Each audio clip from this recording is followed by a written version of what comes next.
প্রিয় দেশবাসী, সবাইকে বাংলা নববর্ষ 1432-এর শুভেচ্ছা জানাচ্ছি। শুভ নববর্ষ। পহেলা বৈশাখ আমাদের প্রাণের উৎসব, বাঙালির সার্বজনীন উৎসব।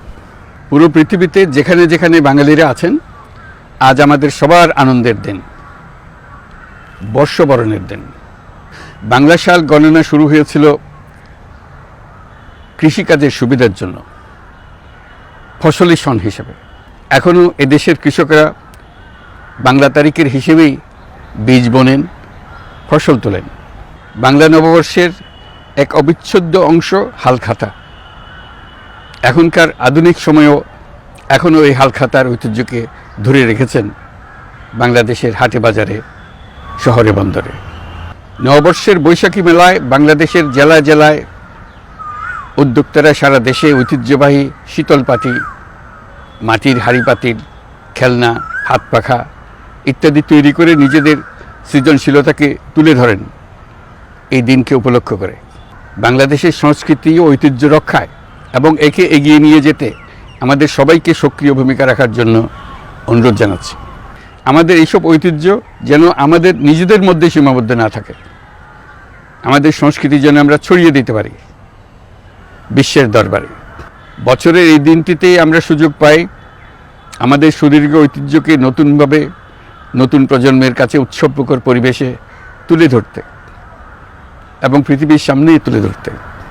পাহাড় ও সমতলের বিভিন্ন জাতিগোষ্ঠীও চৈত্র সংক্রান্তি ও নববর্ষে এবার বড় পরিসরে উৎসব উদযাপন করছে।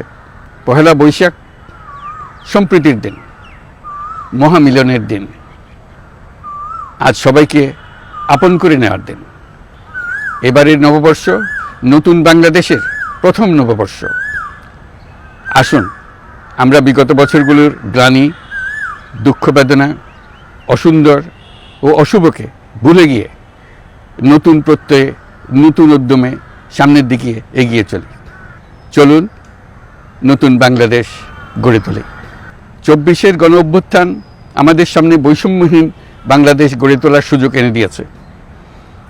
এই সুযোগ যেন আমরা না হারাই। বৈষম্যহীন বাংলাদেশ গড়াই হোক এবছর নববর্ষের আমাদের অঙ্গীকার।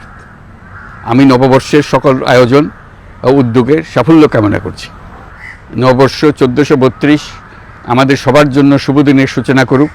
নববর্ষ আমাদের সকলের জন্য নতুন ও গভীর আনন্দের উন্মোচন করুক, এই কামনা করছি। সবাইকে আবারও আমার নববর্ষের শুভেচ্ছা ও সালাম জানাচ্ছি। আসসালামু আলাইকুম। মহান আল্লাহ আমাদের সহায় হন। আল্লাহ হাফিজ।